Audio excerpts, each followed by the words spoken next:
अस्सलाम वालेकुम नाज़रीन, मैं हूँ शनीला अम्मार और मेरे साथ मौजूद है ज़हीर अहमद। और सबसे पहले आपने हमारे चैनल को सब्सक्राइब करना है, बेल आइकॉन को प्रेस करना है, लाइक करना और फीडबैक देने। देखिए, आप लोगों का जो फीडबैक होता है ना, वो बहुत अहम होता है, क्योंकि जब किसी टॉपिक के ऊपर आप लोग अपना तज़किया देते हैं तो उससे हमें भी पता चलता है कि अवाम क्या सोच रही है। हम तो अपने तज़किये दे रहे हैं, आप लोगों के सामने आ रहे हैं, लेकिन आप लोग उस टॉपिक के बारे में या सियासत के बारे में क्या सोच रहे हैं, क्या करें, वो जरूर अपनी आके वहां पे फीडबैक दिया करें। अस्सलाम वालेकुम ज़हीर, कैसे हैं आप? जी, वालेकुम शनीला, आप कैसी हैं? मैं ठीक-ठाक हूँ, अल्लाह का शुक्र है। मैं बिल्कुल ठीक-ठाक जी। अच्छा ज़हीर, चौधरी निसार के बारे में आपके पास कुछ इन्फॉर्मेशन है जी कि वो इलेक्शन, उनका सियासी मुस्तकबिल क्या है? पिछली दफ़ा तो इलेक्शन लड़ा उन्होंने और वो सिर्फ़ सूबाई सीट जीते थे और सूबाई सीट के ऊपर पूरे 5 साल उन्होंने कोई हलफ़ नहीं उठाया था। और काफ़ी टाइम से ना उनकी कोई सियासी एक्टिविटी हमें नज़र आ रही है। तहरीके अदम एतमाद के दिनों में कुछ उनकी हम बातें सुन रहे थे कि वो पीटीआई को जॉइन कर रहे हैं इमरान खान के साथ। उन दिनों खबर आ रही थी कि मुलाकात भी हुई है, फिर उन्होंने डिनाई किया, मुलाकात नहीं हुई। तो अब क्या सोच रहे हैं वो अपने सियासी मुस्तकबिल को लेकर? अच्छा, इसमें सबसे पहले तो बिल्कुल आपने जो कहा कि पहले भी आज़ाद इलेक्शन लड़े थे। एक बार ऐसा हुआ था कि वो छोटी सीट पे आज़ाद इलेक्शन लड़े थे, 2013 की बात है।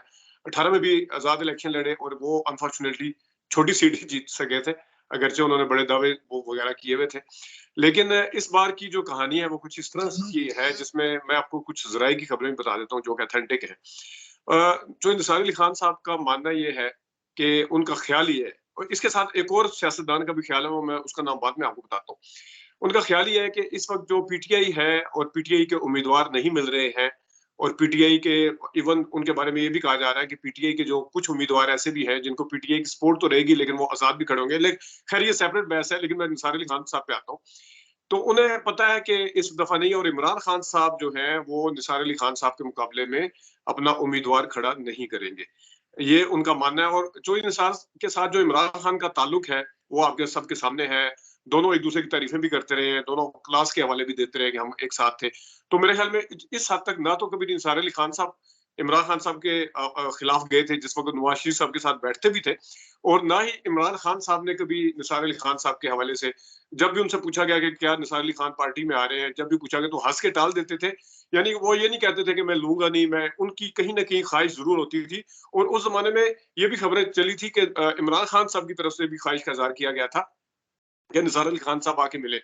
लेकिन निसार अली खान साहब ने इस तासुर को बिल्कुल ज़ाइल कर दिया था, अगरचे वो नवाज़ शरीफ साहब के साथ भी दरअसल दोनों एक दूसरे के लिए ना बड़ा सॉफ्ट कॉर्नर रखते हैं। याद है 2014 के धरने का बहुत ज्यादा इल्जाम चौधरी निसार पे लगाया जाता था कि एचिसन के लगाया जाता फ्रेंड थे, इसी वजह से इन्होंने इमरान खान को आगे आने दिया, इमरान खान को हाँ, पार्लियामेंट पे हमला करने दिया। फिर वो उस वक्त एतजाज एहसन की और चौधरी निसार की बड़ी बहस हुई कौमी असेंबली के अंदर, नवाज शरीफ को माफी मांगनी पड़ी चौधरी निसार के बिहाफ के ऊपर। तो एक सॉफ्ट कॉर्नर भी है दोनों के दिलों में एक दूसरे जी। के लिए। बिल्कुल, वही सॉफ्ट कॉर्नर भी है। दूसरा ये है कि जिस तरह मैंने अभी की सूरत-हाल बताई है, पीटीआई को उम्मीदवार ढूँढने पड़ेंगे उ उन जो जिनके अंदर इतना तप्पड़ है, जो ये सारा कुछ फेस कर सकते हैं, वो तो है। लेकिन ज़ाहिर है जहाँ पे जो निसार अली खान जैसे उम्मीदवार होंगे, तो इमरान खान साहब को वहाँ पे ज़्यादा तग-ओ-दो करने की ज़रूरत नहीं पड़ेगी कि किसी को टिकट दिया जाए। उनका अपना शख्सियत का क्लाउड तो है अपने हलके के अंदर, असर-ओ-रसूख भी है। लेकिन उसके साथ अगर पीटीआई का टिकट शामिल हो जाता है तो बिल्कुल ये शेख रशीद की तरह वाला मामला हो सकता है और अच्छा खासा टफ टाइम मिल सकता है नून लीग को, क्योंकि आगे जाके नून लीग जाहिर है निसार अली खान साहब के इस दफा का और प्रीवियस का मुआवजा अगर किया जाए तो निसार अली खान साहब की इस दफा की अभी जब हम बात कर रहे हैं अभी तक की पोजीशन जो है वो प्रीवियस दोनों इलेक्शन से ज्यादा बेहतर है, माइनस पीएमएलएन टिकट दोनों से बेहतर है। अच्छा, ये जो मैंने अभी आपको बात बताई है कि आजाद इलेक्शन लड़ने के हवाले से और पीटीआई का उम्मीदवार ना होने के हवाले से, एक मैं आपको बिल्कुल बड़े वसूख के साथ कह रहा हूँ, ये तजिया नहीं है, खबर है कि मुस्तफा नवाज खोखर भी इन्हीं लाइनों पे सोच रहे हैं और मुस्तफा नवाज खोखर का मानना हम्म। ये है कि पीटीआई जो है हमारे मुकाबले में या मेरे मुकाबले में उम्मीदवार नहीं लाएगी। और आपने देखा होगा मुस्तफा नवाज खोखर की जितनी ट्वीट्स वगैरह आती हैं उसमें पीटीआई को या तो फेवर होती है, उनके ऊपर तनकीद नहीं होती उनकी, ना ही वो किसी अच्छा, प्रोग्राम में आगे उनके ऊपर तनकीद करते हैं। लेकिन हाँ हाँ, ये आपकी बात ठीक है, लेकिन ज़हीर 2-3 चीज़ें हैं। देखें, जो चौधरी निसार हैं, उनका भाई लोगों के साथ बड़े अच्छे ताल्लुकात हैं। वो एंटी एस्टैब्लिशमेंट उनका स्टांस कभी भी नहीं रहा है।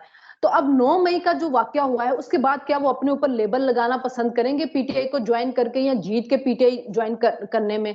दूसरी बात है कि मुस्तफा नवाज खोखर जो है उनका तो एंटी एस्टैब्लिशमेंट रहा है। वो ये जो प्रेस कॉन्फ्रेंसेस हो रही हैं या जिस तरह उनके जो लोगों के ऊपर जेलों में डाला जा रहा है, तो उसके ऊपर वो हमेशा बात करते रहे मुस्तफा नवाज खोखर। अगर वो ये समझ रहे हैं कि पीटीआई उनके मुकाबले में उम्मीदवार खड़ा नहीं करेंगे, तो उनकी तो कुछ तुक समझ आती है। लेकिन चौधरी निसार का प्रीवियस रिकॉर्ड देखते हुए ये लगता नहीं है कि वो पीटीआई के लिए कुछ ज्वाइन करेंगे या पीटीआई के साथ मिलने का सोचेंगे। असल में दो चीजें हैं इसमें। एक तो ये है कि जिस तरह परवेज लाई ने अपनी, वो खैर चले परवेज लाई काफ लीग में थे या इसने अपनी पार्टी बना ली थी, शेर शीर ने, बेशक एक जमात की पार्टी थी, लेकिन जब आजाद उम्मीदवार पीटीआई की सपोर्ट से लड़े तो उसमें जरूरी ये भी नहीं है कि वो बाकायदा तौर पे एक तो पीटीआई में शामिल हो, बाद में भी। दूसरा ये है कि हर पार्टी की कोशिश जरूर होती है, हम अक्सर 2-3 दफा तो इन चंद दिनों में डिस्कस कर चुके हैं, यहीं पे कर चुके हैं कि एस्टैब्लिशमेंट के साथ मामला ठीक हो। आपका मानना बिल्कुल ठीक है कि उनके साथ अच्छा ताल्लुक है, लेकिन जाहिर है कुछ लोग ऐसे भी होते हैं जो ब्रिजिंग का काम करते हैं। रह गई नवाज खोखर वाली बात, नवाज खोखर का मुझे एक चीज मुझे कभी समझ नहीं आती। एक तरफ वो कहते हैं ये जो इमेज पाकिस्तान जो भी बन रहा है, जिसमें मिफ्ता इस्माइल भी शामिल है और शाहिद खान भी शामिल है, मुझे इस नो डाउट के पीपल्स पार्टी ने क्यों निकाला था, एंटी स्टैब्लिशमेंट स्टांस की वजह से खोखर को निकाला था, और जो उन्होंने ट्वीट की थी आजम स्वाति को लेके, उसकी वजह से निकाला था। लेकिन मुझे ये चीज कभी समझ नहीं आती कि जहां पे शायद खाकान अब्बासी के हवाले से कहा जाता है कि किसी के इशारे के साथ शायद ये पार्टी बना रहे हैं, और जहां पे मिफ्ता इस्माइल किसी के इशारे के साथ ये जमा हुए हैं, वहां पे फिर नवाज खोखर का क्या काम है? नवाज खोखर किस तरह एक्सेप्टेबल है फिर शायद खाकान अब्बासी को या मिफ्ता इस्माइल को? तो ये एक सवाल है कि वो ऐसे उस पे प्लेटफॉर्म पे किस लिए जमा हो रहे हैं। लेकिन बहरहाल मुस्तफा नवाज खोखर का मैं बड़े ऑथेंटिक उससे बता रहा हूँ आपको ये भी कि वो उनको कभी उम्मीद है कि, और उनकी उम्मीद अच्छी हो भी सकती है। देखिए नॉर्मल हालात में पीटीआई का जब सारे उम्मीदवार एक एक हल्के के अंदर 10-10 उम्मीदवार होते हैं और नाराजगियां शामिल हो जाती हैं, तो उस वक्त पार्टी सोचती है कि मैं उसको टिकट दूं या इनको दूं, अपने जयालों को। लेकिन इस टाइम सूरत मुख्तलिफ है। इस time her writing on the wall है कि उनके बंदों को वो किया जा रहा है, टिकट नहीं ले दिया जा रहा है या खुल के उम्मीदवारों को आगे नहीं आने दिया जा रहा। तो इस दफा वो एक खौफ थोड़ा सा जो है, जब तक कोई तप्पड़ वाला, जिस तरह मैंने पहले कहा। हाँ, नहीं, जो मेन उनके लीडरान है ना, वो पीछे भी हट चुके हुए हैं। तो इस वजह से वो ऐसे लोगों को जो थोड़े नॉन फेसेस हों, शायद उनको सपोर्ट करने के लिए तैयार भी। देखिए मुस्तफा नवाज खोखर कभी इस्लामाबाद से जीता नहीं, उनका इतना वोट बैंक नहीं है। खोखर बदनाम बहुत है ना यहाँ पे, जो इनका जिस किस्म की इनकी सियासत है या जिस किस्म का इनका सारा रहा है रिकॉर्ड। इसी तरह मिफ्ता इस्माइल की भी कोई खास हल्के में सपोर्ट उस तरह से नहीं है, जीते कभी भी नहीं। शाहिद खान अब्बासी मरी से हार गए थे और उसके बाद इनको हम गशबाज के हल्के से जाके जितवाया गया था। तो मुझे ये समझ नहीं आती कि अगर ये इमर्जिंग पाकिस्तान पार्टी बनती भी है, तो ये अवाम को कैसे इतनी जल्दी अपनी तरफ लाएंगे कि ये लाके कोई सीटें निकाल लेना। इतनी जादू की छड़ियां नहीं चलती हैं। इमरान खान को भी बड़ा टाइम लगा और फिर उसका मामला भी दूसरा था। तो चलें, ये हम चौधरी निसार की तो बात होगी। ये बताएं, नवाज शरीफ जा रहे हैं बलोचिस्तान के अंदर हम ये सुन रहे हैं कि वहां पे जो जितने भी इलेक्टेबल्स, जब बलोचिस्तान की सियासत होती ही इलेक्टेबल्स के ऊपर है, वहां पे शख्सियती वोट होता है, पार्टी का वोट नहीं होता है। आपकी 18 सीटें होती हैं, वही सरदार होते हैं, वही नाम होते हैं, वो जिस पार्टी की तरफ चले जाते हैं उस पार्टी की हुकूमत बन रही होती है। और हम शुरू से यही देखते आए हैं। पीपल्स पार्टी का पहले वहां पे वोट बैंक था, लेकिन एक दफा हमारी एक बलोची लीडर से बात हो रही थी, तो उसने कहा कि बलोच जो अवाम है ना, वो भुट्टो को पसंद नहीं करती। उसकी वजह यह है जो 70 में ऑपरेशन हुआ था बलोचिस्तान में। जो बलोचिस्तान की आवाम है वो नवाज शरीफ को पसंद करती है, और उसकी वजह यह है कि नवाज शरीफ के दौर में डेवलपमेंट के काम होते हैं। तो जब भी आते हैं तो बलोचिस्तान में डेवलपमेंट का काम होता है। फिर आप देखें शहबाज शरीफ ने बलोचिस्तान के लोगों को स्कॉलरशिप दिया पंजाब के अंदर, वो पंजाब की यूनिवर्सिटियों में गए। इमरान खान के दौर में स्कॉलरशिप बंद हुए, जो बलोची नौजवानों ने धरना वगैरह भी दिया। तो नवाज शरीफ जब भी आता है, आप ये देखें कि बलूचिस्तान में हालात जरूर बेहतर होते हैं। मुशर्रफ के दौर में किस तरह के हालात थे, जरदारी के दौर में भी खराब, लेकिन नवाज शरीफ के दौर में आके हमने देखा 14 अगस्त भी मनाई गई। सबसे पहले तो ये है कि इस दफा थोड़ी रूटीन से हट के, जिस तरह मैंने उस दिन 2 दिन पहले भी बात की थी, रूटीन से हट के ये हो रहा है कि नवाज शरीफ साहब जो है वो 21 अक्टूबर के बाद उन्होंने अवाम के अंदर जलसा नहीं किया दोबारा से, या अवाम के अंदर नहीं किया। वो प्लान है कि बाद में जाएंगे, सुना है कि बलूचिस्तान से वापस आगे जाएंगे। लेकिन जिस वक्त बिलावल भी कर रहे हैं, उमूमी तौर पे आप रिकॉर्ड उठा के देख लें, 97 में भी, 90 में भी, या 2008 में भी, 8 में तो चले उनकी हुकूमत नहीं थी, लेकिन पंजाब लेवल के ऊपर उन्होंने जब अता मनी का वगैरह को शामिल किया था या जो भी किया था। लेकिन उनका रिकॉर्ड है कि वो इलेक्शन जो है वो ज्यादातर सोलो लड़ते हैं, कहीं एक आध जगह पे कोई सीट एडजस्टमेंट, लेकिन इस दफा रूटीन से हट के है। पहले एमक्यूएम के साथ उन्होंने सारा कुछ किया है, अब वो बलूचिस्तान जा रहे हैं। बलूचिस्तान में जिस तरह आपने कहा कि वो मुख्तलिफ सियासतदानों से मिलेंगे, मेरी खबर भी ये है, और बल्कि ये खबर शायद कहीं आई भी है कि 20 के करीब सियासतदानों को वो वहां पे मिल रहे हैं। ये तो एक बात है, लेकिन मामला ये है कि बलूचिस्तान जिसको हमेशा से बाद में किया जाता है सीट एडजस्टमेंट के हवाले से भी, जिस हवाले से भी, ये बहुत बड़ा क्वेश्चन मार्क है। नवाज शरीफ साहब वहां पे पहले जा रहे हैं, यानी एमक्यूएम के फौरन बाद वहां पे जा रहे हैं। ऑप्टिक्स क्या है, एमक्यूएम के हवाले से भी मशहूर है कि उनको कोई धक्का देता है या कोई इत्तेहाद में शामिल करता है। इन 20 सियासतदानों में खबर ये आ रही है कि वो बीएपी पार्टी, जिसको बाप पार्टी कहते हैं, उनको भी मिलेंगे। अब ये बाप पार्टी वही है जिसने जिसने सेनेट में क्या किया था नवाज शरीफ साहब की हुकूमत के साथ, बलूचिस्तान में क्या हुआ था, जिसके बारे में नवाज शरीफ साहब ने कहा था ये कौन है जिनका कोई पता भी नहीं है, इनके पीछे कौन खड़ा हुआ है, रिकॉर्ड के ऊपर चीजें हैं, और जिसके हवाले से मरियम नवाज शरीफ साहबा ने, पीडीएम के अंदर वो जमातें शामिल हुई थी ना, इत्तेहाद में हुई थी। एमक्यूएम के बाप भी आई। मैं स्पेशल चले पीडीएम के हवाले से, तो पीडीएम के हवाले से जो कुछ वो कहते हैं, कल भी तलाल चौधरी साहब एक जगह कह रहे थे कि 14 जमातों का इत्तेहाद था वगैरह वगैरह, लेकिन मैं उस बाप के हवाले से अब बात कर रहा हूँ जिस वक्त इस वक्त पूरा तासर बना हुआ है कि नवाज शरीफ साहब को बनाया जाएगा या लाया जाएगा या बन रहे हैं या वोट देंगे, जो भी उनका तासर है। लेकिन इस टाइम उस पार्टी को, उसके सियासतदानों को मिलना है जिनके हवाले से मरियम नवाज शरीफ साहबा ने खुद कहा था कि बाप ने बाप के कहने पे वोट दिया है। तो आज मैंने ये भी खबर पढ़ी है कि मरियम नवाज शरीफ, शहबाज शरीफ वो भी जा रहे हैं। तो ये अब देखना ही है कि जिस बाप के बाप को बाप कहते थे, अब वो अपने बाप के साथ उस बाप की पार्टी को मिलने के लिए जा रहे हैं। हाँ, देखें, ये बात ये है कि जो बलूचिस्तान है ना, उसकी सियासत ही इलेक्टेबल्स के ऊपर है। तो अगर आपने हुकूमत बनानी है तो फिर आपको थोड़ा सा कॉम्प्रोमाइज करना है, क्योंकि बलूचिस्तान में आप सिर्फ अपने शख्स पार्टी के ऊपर वोट नहीं ले सकते। इमरान खान भी नहीं ले सका था, 2-3 सीटें उसने निकाली थी, बाकी सारे उसको भी यही बादशाह पे मिले थे ना। तो बलूचिस्तान में मसला ये हो जाता है कि बलूचिस्तान में अगर फ्री एंड फेयर इलेक्शन हो, जो हमारी जिस बलोच लीडर से बात हुई तो उसने कहा था अगर फ्री एंड फेयर इलेक्शन हो, बलूचिस्तान के अवाम को खुद से चुनने का मौका दिया जाए, तो ज्यादातर लोग नवाज शरीफ को वोट डालेंगे। और वो इसलिए कि उसके दौर में हमेशा बलूचिस्तान के अंदर हालात ठीक होते हैं, बलूचिस्तान कौमी धारे के अंदर आता है। दो मुख्तलिफ बातें हैं ना। एक तरफ आप कह रही हैं कि इलेक्टेबल का होता है वहां पे बलूचिस्तान में, दूसरी तरफ आप कह रही हैं कि अगर नवाज शरीफ को मौका दिया जाए तो नवाज शरीफ जीतेंगे। दो मुख्तलिफ बातें हैं। मैं फ्री एंड फेयर इलेक्शन की बात कर रही हूँ, और जहीर बलूचिस्तान के हद तक हमेशा हमारे फ्री एंड फेयर नहीं होते, क्योंकि सरदार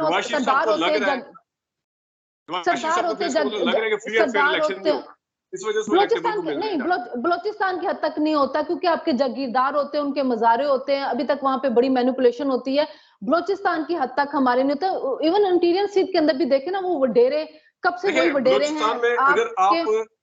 हालांकि मुझे बहुत से ऐसे हो चुका है बलूचिस्तान में, मैं आपकी बात से एग्री करता हूँ कि बेशक बुख्ती है, बेशक वो मैंगल है, बेशक वो मरी है, अगर इनको जाके मिलते हैं इलेक्टेबल तो ठीक है, उनके अवाम में कहीं जड़े भी। लेकिन मैं बाप पार्टी को अगर स्पेसिफिक करके कहूँ तो उसका तासर ये मजबूत होता है कि जिस तरह एमक्यूएम के साथ लेकिन बाप पार्टी के किसी को खुश करने के लिए या किसी के कहने पे कर रहे हो।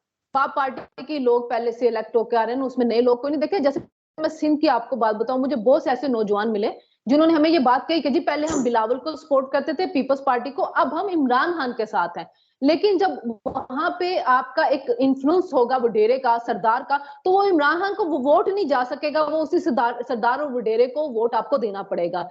तो ये हमारी जो सियासत की हमने उस दिन असद उमर की बात करते हुए भी आपने ये कहा था कोई मखदूम होता, कोई वडेरा होता, कोई सरदार होता तो उसका अपना हल्का होता, तो उसको ये पार्टी की टिकट की जरूरत ना पड़ती, शख्सी टिकट की जरूरत पड़ती। तो इस तरह से बहुत से लोग होते हैं जो सिर्फ सरदार और जागीरदार ना होने की वजह से वडेरों के इन्फ्लुएंस में आके वो कर लेते हैं। बाप पार्टी के वही लोग हैं जिनको हम 70 से जो नाम वहां पे सुने, केतनान आ गए और वो जहरी आ गए और लगारी आ गए, यही चल रहा है बलूचिस्तान के अंदर। अब पहले जो आ गया, देखिए मरी को या मैंगल्स को या बुक्टी को एंटी एस्टेब्लिशमेंट होने के बावजूद भी वहां पे वोट मिलता है। मैं उस तासर की बात कर रहा हूँ जो बाप पार्टी जिसने बनाई थी, जो तासर आज तक कायम है। इसका मतलब यह है कि फिर नवाज शरीफ साहब को भी और मरियम नवाज शरीफ साहबा को भी अपने जो माजी के बयानात हैं बाप को के हवाले से, उसके ऊपर पहले माजरत करनी चाहिए, फिर जाके मिलना चाहिए। देखिए, फिर वो तो परवेज़ इलाही को भी सबसे बड़ा डाकू कहा जाता था पंजाब का, और फिर उसके साथ आज अपनी पार्टी के अंदर नायब सदर बनाया हुआ है। फिर एमक्यूएम को भी कातिल पार्टी कहते थे, इमरान खान और एमक्यूएम के साथ भी बैठे हुए थे। तो ये सारा कुछ सियासत के अंदर जो ये होता है ना, वो चीज़ें चलता देखिए है जब हाँ, 2018 से ये तो फिर लेके आप फिर इमरान खान 2000 ने कोई दो माफ़ी माँगी अवाम से 2018 से किसी टाइम पे लेके भी नहीं माँगी ना। 2023 और तक इमरान खान ने शेर किसको रशीद को सुना है जिसको परवेज़ इलाही? इमरान खान के शेर पीटीआई ने सुना है इस चीज़ रशीद को कि परवेज़ इलाही शेर को शामिल किया, रशीद एमक्यूएम को शामिल किया और उस शेर वक़्त नवाज़ शरीफ खड़े रशीद हुए को थे कि वोट को इज़्ज़त दो और मैं एंटी शेर एस्टेब्लिशमेंट रशीद हूँ, को वो जिनको जो वोट कहते के थे साथ जा रही हूँ। चपरासी भी नहीं मैं बनाना, वही तो वो कह भी रहा हूँ ना, उनका वज़ीर मैं ये कह रहा हूँ बना था। कि सियासत में ये मुमकिनात चलते हैं। देखिए, जब तक आप लोग इन वडेरों, मखदूमों और इन सब से या एस्टेब्लिशमेंट का बिल्कुल असर खत्म नहीं होगा, सियासत के अंदर सबको ये कॉम्प्रोमाइज़ेज़ जो हैं वो करने पड़ेंगे। लेकिन बात ये है कि उसके बाद भी सियासत करके वो कॉम्प्रोमाइज़ कुछ उस ना टाइम कुछ करने सीखते पड़ेंगे हैं। कि अपने अपने बयानियों को आराम से वो जिस तरह कहते हैं ना वैशी जट में वो गंडासा दफना दिया था, बयानियों को उस तरह नहीं, गंडासे की तरह दफना के वोट को इज़्ज़त दो और पता नहीं फिर कौन लोग हैं, कौन देते हैं वोट। बयानिया तब पूरा बैठेगा जब उनके एक साइड पे जनरल बाजवा या जनरल फैज हमीद कैबिनेट में बैठे होंगे, तो फिर हम कहेंगे कि नवाज शरीफ का बयानिया बिल्कुल अच्छा, डूब गया। मैं सिर्फ एक चीज़ सियासतदानों है, के साथ देखिए इमरान खान कहता था कि मैं चपरासी सियासतदानों को के नहीं साथ दूँगा किसी या ना किसी डाकू जगह को पे भी दूँगा, एंगेजमेंट हो जाती है। वो डा तो डाकू को दूँगा या चपरासी को दूँगा, यही मैं अगर ये आपको काम शहबाज यही मैं शरीफ कर रहे आपको होते, बताने लगी हूँ। मैं यही कह रहा यही हूँ बात मैं आपको तो अगर ये बताने काम लगी हूँ कि शहबाज शरीफ कर रहे होते ना, तो शहबाज शरीफ अगर ये काम कर रहे होते तो समझ आती थी। ये काम कर रहे हैं जिसने कहा था कि बाप के बाप को वोट बाप के कहने पे दिया, आज उसी बाप के साथ अपने बाप के साथ उसी बाप को मिलने के लिए जा रहे हैं। ये अगर शहबाज शरीफ कह सियासतदानों रहे के होते, साथ जिनके बारे में मरियम ने कहा था कि वो बड़े बैठ रहे हैं। प्रैग्मैटिक लीडर हैं और बड़े सियासतदानों के वो तो साथ इस बैठ रहे उनका अपना हैं। तरीकाकार है। तो सियासतदानों अब के नवाज साथ शरीफ के आप ऊपर इसका मतलब है कि शहबाज शरीफ सियासतदानों छा के चुके हैं। साथ अब शहबाज देखिए, शरीफ ने अपने बयानियों सियासतदानों को के साथ साइड में आपको करके और जिस तरीके से उन्हें कहा जा रहा है, अपने इत्तेहाद करना पुराने पड़ता है सारे किसी रिकॉर्ड ना तोड़ किसी दिए, में। अपने रिकॉर्ड किसी तोड़ ना दिए, किसी कभी मौके उन्होंने पे इलेक्शन से पहले इत्तेहाद नहीं किया था आज तक। देखें, वो आप अब सियासतदानों के अवाम के साथ अंदर बैठना जाने से पड़ता है। कतरा रहे हैं, लेकिन उन पार्टियों के पास जा रहे हैं जहाँ से उन्हें नहीं, इशारे मिलते हैं। अवाम में जाने से वो बिल्कुल नहीं कतरा रहे, क्योंकि उन्होंने कर लिया है उस पे जलसा। अब जाहिर है जब वो उनकी इलेक्शन कैंपेन स्टार्ट होगी, अवाम के अंदर आपको जाते हुए नजर आएंगे। आज हम इलेक्शन इसको कैंपेन प्रोग्राम बिलावल की तो अच्छा, स्टार्ट हुई भी है, मौलाना ये फजल अभी रहमान की तो स्टार्ट हुई भी है और नवाज शरीफ साहब की स्टार्ट नहीं हुई अभी तक इलेक्शन कैंपेन। अभी तो ये बड़ा वही टाइम नवाज है। शरीफ है जो कहते थे अभी कि बड़ा वोट टाइम है, आवाम दिसंबर है, के वोट से जनवरी है। हुकूमत आएगी और अवाम के वोट से अब जाएगी। अब वो अवाम के सारे वोट से ही उन आएंगे, पार्टियों को मिल रहे हैं अवाम के वोट से जो ही आएंगे। मैनिपुलेशन उन बिल्कुल इलेक्टेबल को अवाम ने वोट देना है ना जहीर, उन इलेक्टेबल्स को अवाम ने वोट देना है। चले जी, हम यहाँ इलेक्टेबल को भी अवाम ने वोट देना है। लोटों का भी सुना था, मैंने कहा था कि जो इन लोटों को हम नहीं लेंगे, इनको इनकी जगह पे फेंक के आए, मरियम नवाज ने कहा था लोटों को। अब वो लोटों को भी टिकट दे रहे हैं, अब वो सारी उन पार्टियों को भी दे रहे हैं जिनको बाप और बाप के कहने पे वगैरह वगैरह। हाँ जी, बिल्कुल ठीक है।